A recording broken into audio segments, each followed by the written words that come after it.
Pastetis de Belém. Well, Pastetis de Belém was built in 1837. It has been run for 5 generations. This bakery has been for about 170 years. Well, you can say, well, this bakery is the history itself. It has been there for such a long time. 정말 오랫동안 있어 온 거잖아요. Well, inside the bakery, if you follow the corridors, well, which are really complicated, like a maze, well, you can meet 6 halls. All the corridors lead to 6 halls. What it feels as if you can even touch the time that has passed so far. 네, 벌써부터 지난 세월이 느껴지는 듯. 네, 빵집의 역사가 물씬 느껴지는데요. Pastetis de Belém sells only one type of bread, nata. Nata is common and representative bread in Portugal. People usually enjoy it with coffee. Well, this bakery is so famous that many famous people have visited this place, including the Portuguese president, the presidents from other countries, and even the Queen of Norway. 네, 포르투갈 대통령, 그리고 다른 나라의 대통령들, 그리고 심지어 노르웨이 여왕까지 유명한 사람들은 다 이곳을 방문했다고 합니다. 정말 얼마나 유명하길래 대단하죠? Nata in Pastetis de Belém will taste really delicious, and it's said that its secret recipe came from a prestigious monastery. 네, 뭔가 비밀 레시피가 있다고 합니다. The mystery of this secret recipe added to the popularity of this bread. 네, 이렇게 미스테리까지 좀 가미되어가지고 좀 더 이 나타 빵의 역사가 계속 이어지게 되는 거겠죠?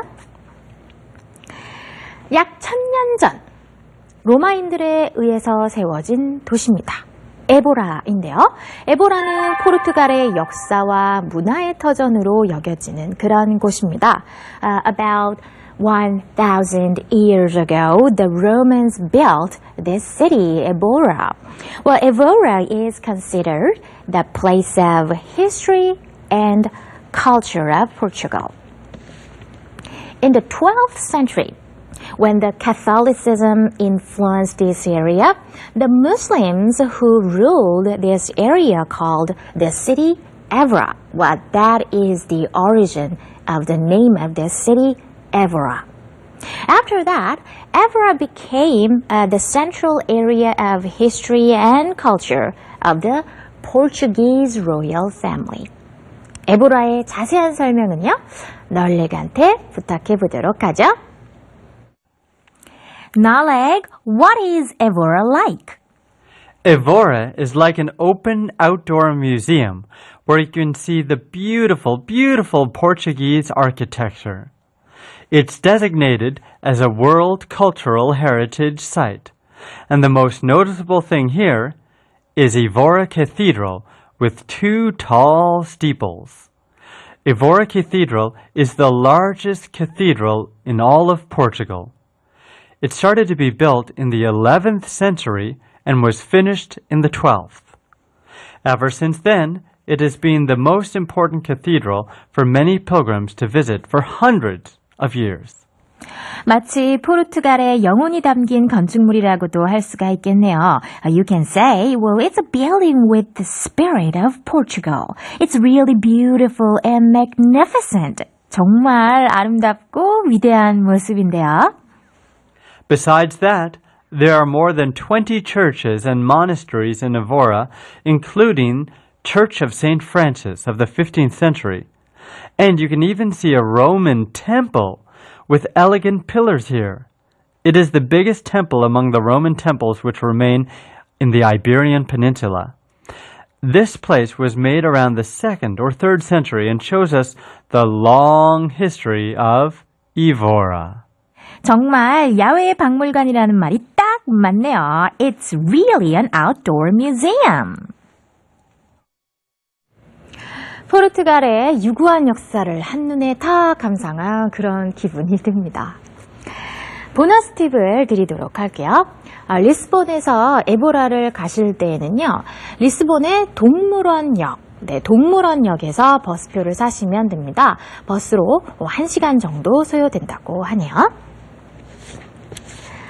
이렇게 리스본의 이곳저곳을 둘러보았는데요. 자, 이제는요, 마지막으로 리스본 근교의 신트라로 떠나보도록 하겠습니다. We have looked around Lisbon. Well, now our last destination is Sintra in the suburban area of Lisbon. In the early days, the English poet Byron praised this place, saying, The Garden of Eden. 네, 신트라는요, 일찍이 영국의 시인 바이런이요, 에덴의 동산이다 라고 하면서 극찬한 그런 곳인데요. It's a small village, but it's very famous. Well, it's because there is Sintra Palace, a UNESCO World Cultural Heritage Site. Sintra Palace is the oldest palace in Portugal. Since the 14th century, it had been used as a secondary palace for summer by the kings of Portugal for 500 years. Inside of the palace has an Arabic style which was left by Arabs, and also it has Gothic and manual styles. So it's a very important place in terms of architecture. You can see a room that shows you the glory of Portugal in the 16th century. And there are pictures covering the magnificent ceiling of the dome. Those 72 pictures are the crests of the noble families of that time. 당시의 권위와 화려함이 그대로 남아 있는데요. They led the era of discovery and conquest and enjoyed the benefits. The